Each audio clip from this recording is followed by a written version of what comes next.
స్థానాల పెంపుతో మారనున్న రాజకీయం.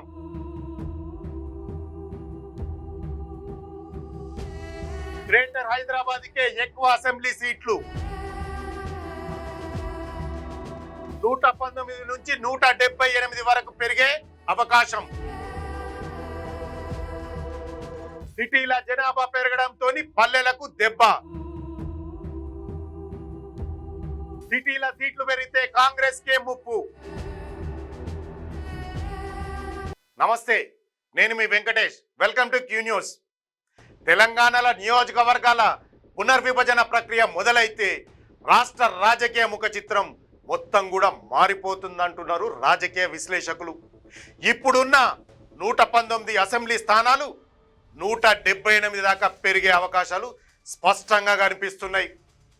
ప్రతి నియోజకవర్గానికి దాదాపు 2 లక్షల జనాభాను ప్రామాణికంగా తీసుకుంటారట. ఇక గిట్లా చూస్తే గ్రేటర్ హైదరాబాదు దాని చుట్టుపక్కల ఉన్న జిల్లాలకే ఎక్కువగా సీట్లు వస్తున్నాయి. అసలు ఈ డీలిమిటేషన్తోని ఏ ప్రాంతంలో ఏ పార్టీకి లాభం జరుగుతుంది, ఏ పార్టీకి నష్టం వస్తుందో ఇప్పుడు మనం సరిగ్గా చూద్దాం. దాన్ని గ్రేటర్ హైదరాబాద్ పరిధిలో జనాభా విపరీతంగా పెరిగింది. ఐటీ రంగం, రియల్ ఎస్టేట్ వ్యాపారం మస్తుగా విస్తరించడంతో పల్లెల నుంచి పక్క జిల్లాల నుంచి నగరానికి వలసలు పెరిగినాయి. పటన్ చెరువు, శేరిలింగంపల్లి, కుకట్పల్లి, ఎల్బీ నగర్, రాజేంద్ర నగర్, కుత్బుల్లాపూర్ అసొంటి పెద్ద నియోజకవర్గాలల్లో ఓటర్ల సంఖ్య 6 నుంచి 7 లక్షలు దాటిపోయింది. వేరే జిల్లాలలో ఉన్న ఒక సాధారణ నియోజకవర్గంలో అయితే 2 నుంచి 2.5 లక్షల ఓటర్లు మాత్రమే ఉన్నారు. హైదరాబాద్ సిటీలో ఒక్కో స్థానంలో 3 ఎమ్మెల్యేలు ఉండాల్సినంత జనాభా పెరిగింది. ఈ తేడాలను సరిదిద్దడమే ఇప్పుడు ఈ డీలిమిటేషన్ ప్రక్రియ లక్ష్యం. దీంతో నగరం చుట్టూ ఉండే మేడ్చల్, మల్కాజ్గిరి, రంగారెడ్డి, సంగారెడ్డి జిల్లాలలోనే కొత్త సీట్లు సాధించి అత్యధికంగా లాభం పొందుతాయంటున్నారు.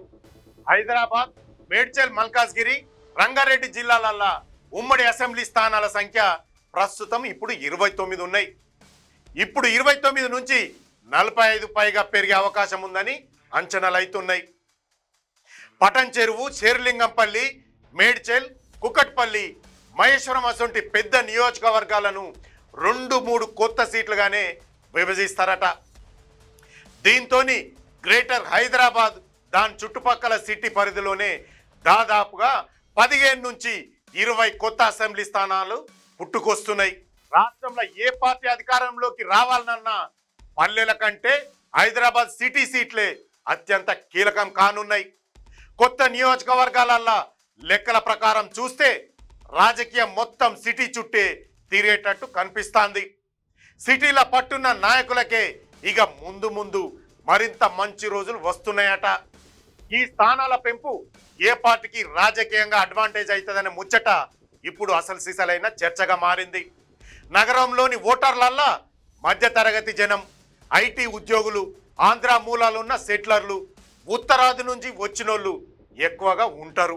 మొదటి నుంచి గ్రేటర్ హైదరాబాద్తో పాటు వలస వచ్చినోళ్ళు ఎక్కువగా ఉండే జాగలల్లా బీజేపీ, బీఆర్ఎస్ పార్టీలకు బలమైన ఓటు బ్యాంక్ ఉంది. డీలిమిటేషన్ వల్ల సిటీల సీట్లు పెరిగితే సెటిలర్ల ఓటర్ల ప్రభావం మరింతగా పెరుగుతుంది. ఇది బీజేపీ, బీఆర్ఎస్ పార్టీలకే ఎక్కువగా కలిసి వచ్చే అవకాశాలు స్పష్టంగా కనబడుతున్నాయి.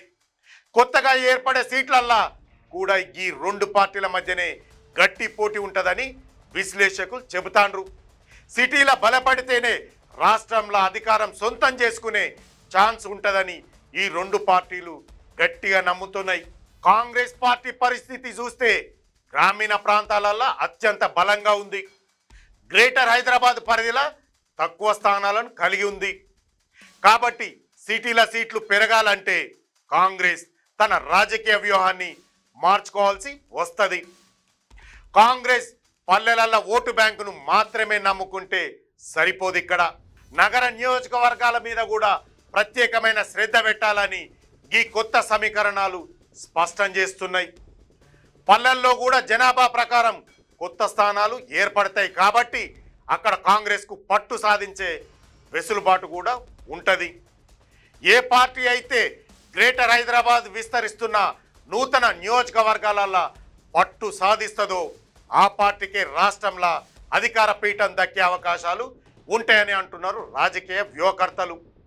రేపటి తెలంగాణ రాజకీయ భవిష్యత్తు సిటీలోనే ఉన్నది. దాన్ని బట్టే పార్టీలు వ్యూహాలు మారబోతున్నాయి. చూశారు కదా, ఈ డీలిమిటేషన్ ప్రక్రియ వల్ల ఏ రాజకీయ పార్టీ అడ్వాంటేజ్ తీసుకుంటుందో మీ యొక్క విలువైన అభిప్రాయాన్ని కామెంట్ రూపంలో తెలియజేయండి. మరో మంచి టాపిక్తో మళ్ళీ కలుద్దాం. అంతవరకు చూస్తూనే ఉండండి మీ క్యూ న్యూస్. క్యూ న్యూస్లో ఎడిటర్లు కావాలను మీడియా రంగంలో మీ టాలెంట్కు ఇది సరైన వేదిక. 2 నుంచి 3 సంవత్సరాల అనుభవం ఉండి ఫోటోషాప్, ప్రీమియర్ ప్రో, ఆఫ్టర్ ఎఫెక్ట్స్లో నైపుణ్యం ఉన్నవారు కావాలను. ఫ్రెషర్స్ కూడా అవకాశాలున్నాయి. ఆసక్తి ఉన్నవారు వెంటనే సంప్రదించండి 8143001981.